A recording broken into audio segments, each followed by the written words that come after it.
Lahir dari keluarga abangan, keluarga itu janggal. Gunanya apa sih sholat? Gunanya saja malah janggal. Kelami kok diambungi, malah janggal. Nah yang jenis ini kok awal ngaji neng Aina atau awal ngaji siapapun, kayaknya nggak boleh terlalu keras karena apa? Piro-piro gelem apa? Gelem ngaji karena dari posisi seperti itu mungkin malah awalnya itu mencibir orang apa? Orang sholat. Jadi memang itu seninya beragama. Itu ibarat orang yang sudah di kubangan lumpur. Selamat saja sudah bagus. Dientas dari kubangan ke daratan sudah bagus. Jangan langsung pakai skincare tadi. Oh tapi ini sudah bagus selamat. Tapi wajahnya masih belepotan lumpur. Ya piro-piro tidak di kubangan lumpur.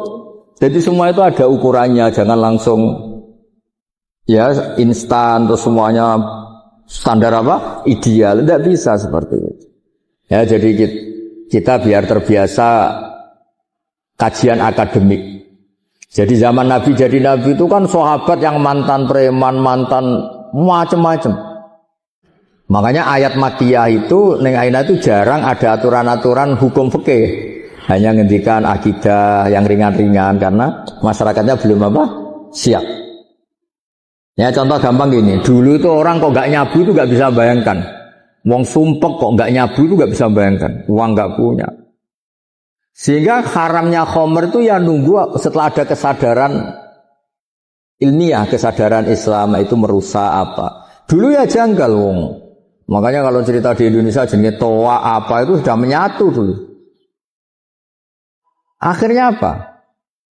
Allah itu pernah menghitung. Jadi khomer itu paling unik. Khomer itu haramnya itu sampai 3 kali, 3 tahap, 3 fase. Pertama, haram yang dipertimbangkan. Lucu kan? Haram yang dipertimbangkan. Orang Arab itu kan suka perang. Perang itu kan nervous. Tapi kalau agak-agak fly kan kendel. Pernah satu komunitas itu orang soleh semua, nggak nyabu. Musuhnya orang nyabu. Situ nekat kendel, yang soleh nggak kendel. Akhirnya caranya jawab Allah itu unik. Kul fihima ismun kabir wa manafi'ul linnas wa ismuhuma akbaru min naf'ihima. Ya khomer itu memang haram tapi ada unsur manfaat. Tapi ma'dorotnya bahayanya lebih banyak ketimbang manfaatnya. Sehingga orang-orang itu masih banyak yang nyabu. Terus kedua, diharamkan lagi karena ada sahabat gara-gara habis ngefly ngimami yang mestinya bilang la a'budu ma ta'budun, bilangnya a'budu ma ta'budun. Jadi artinya orang-orang kafir saya yang menyembah apa yang kamu sembah.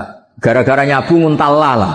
Padahal ini prinsip la a'budu kan saya tidak menyembah Tuhan Anda. Gara-gara lanya dibuang menjadi saya menyembah. Terus diharamkan kalau mendekati sholat. Jadi khomer itu haram jam 11 mendekati duhur. Kalau asar ya jam 2:30 baru haram. Tapi kalau pagi nggak apa-apa. Zaman itu. Ternyata alhamdulillah pagi minum khomer gara-gara ngefly gak sadar. Dia bacok-bacokan sama pamannya, sama bapaknya. Saya semenjak itu terus khomer diharamkan secara total. Nggak melihat waktu, nggak melihat papa. Pokoknya khomer itu mesti buruk. Nah ini pelajaran bagi Gus Sofa, bagi Neng Via, Neng Mila. Semuanya itu proses. Itu yang diikuti kiai NU, kiai pesantren. Kalau dakwah itu proses, tidak langsung apa? Nah, misalnya jenengan wudhu aja rung bener langsung kon tahajud, terus koyok sholat qiyamul lail kok Said Ali Zainal Abidin 1 malam 1000 rakaat. Itu tambah baik apa tambah lari kira-kira? Tambah lari. Ya gitu. Ya. Nggih mboten napa-napa. Niki mau dibisiki ning Aina. Turuti Gus, iku suaminya tukang mijeti abi. Nggih. Itu dokter Natara. Oh nggih.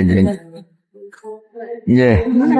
Berdiri mawon nggih. Berdiri tegak mawon mboten napa-napa nggih. Assalamualaikum warahmatullahi wabarakatuh. Nggih, apa namanya? Asmane. Oh, Sri Ani nggih.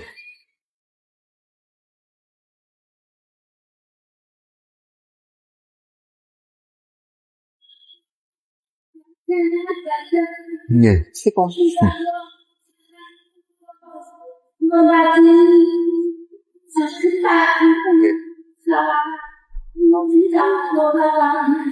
Nggih, nggih.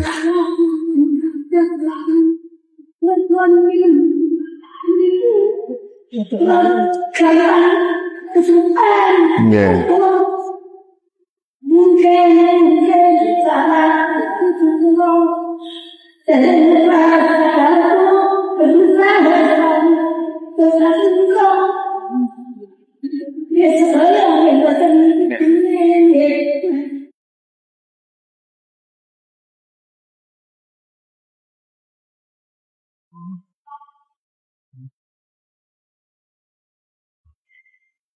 Nggih.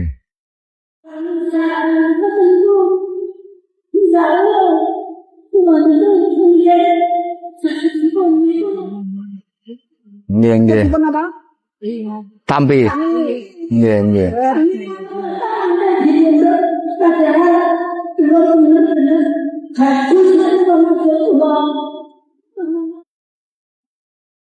Nggih, nggih. Ya, barang. Via itu ya. Bu Sriani siapa? Bu Sriani nggih. Mantan perawat. Dados ngeten nggih, yang diceritakan Bu Sriani tadi lupa karena kecelakaan niku salah nggih. Niki dora kecelakaan nggih sering lupa kok. Alhamdulillah. Lupa itu berkah. Kalau sampai ingat terus masa lalu, eling diutang, wah malah ra bahagia. Eling bojomu tahu darani sampean macam-macam terus baliknya itu bisa trauma semua orang kalau nggak punya lupa itu bisa apa? Trauma semua. Pokoknya eling mantan terus malah rusak kabeh. Jadi lupa itu bagian dari berkah. Ya lupa itu bagian dari apa? Berkah. Makanya ada al-insan makhluk khotok manusia. Jadi manusia itu tempat lupa. Jadi kalau nggak lupa malah apa? Malah bahaya. Itu ada seorang suami istri gak lupa terus. Harusnya saya sudah dapat kamu. Dulu mantan saya lebih tampan. Yang suaminya bilang harusnya saya sudah dapat kamu. Mantan saya lebih cantik. Itu bahaya. Itu orang gak, itu gara-gara gak apa? Gak lupa. Jadi maka bahagialah bangsa yang sering lupa. Loh coba kalau gak lupa itu repot gitu. Coba kalau Indonesia tuh orang Indonesia ingat kalau negara ini punya utang banyak, bahagia enggak? Berkahnya lupa ya sudah baik-baik saja. Mulai zaman awal ada Indonesia sampai sekarang utang banyak ya baik-baik saja. Saking banyaknya rahmatnya Allah Subhanahu wa ta'ala. Jadi gini Bu Sriani ya, ada ijazah ini sekaligus saya ijazahkan jenengan. Ibadah itu mulai dulu dari kita, apapun benarnya menurut fikih sebetulnya tidak pernah ideal menurut Allah Subhanahu wa ta'ala. Meskipun secara fikih kita benar. Karena pasti ada hal-hal yang kita tidak benar. Makanya doa Nabi yang sering diajarkan ke kita itu apa? Ya Allah, jika saya tidak layak mendapat rahmat Engkau, maka rahmat Engkau yang layak mendapatkan kita. Sama tahu semut. Semut itu kalau jatuh di jurang atau keledai, mergane aina lagi duwe napa? Keledai, badhe dilelang gitu ini. Misalnya gini, ada keledai atau kambing kecil jatuh di jurang yang curam, bisa naik enggak? Enggak. Tapi kalau dia bilang enggak mungkin ke atas, itu bohong, ya bodoh. Berkahnya orang lain atau ditolong tim SAR atau sekarang damkar ya, pemadam kebakaran.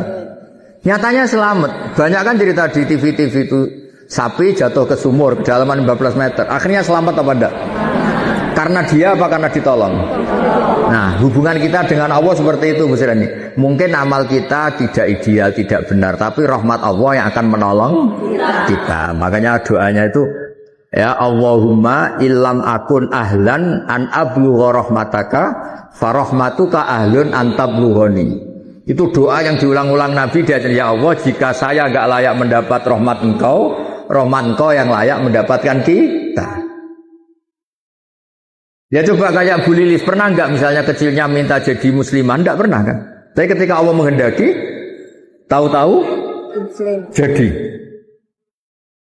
Aku yakin Neng Aina kecilnya ini kan anaknya Kiai, enggak pernah ingin jadi dokter. Bayangkan ya jadi Neng, jadi Kiai, sing songongkon-ngongkon apalah pokoknya ya.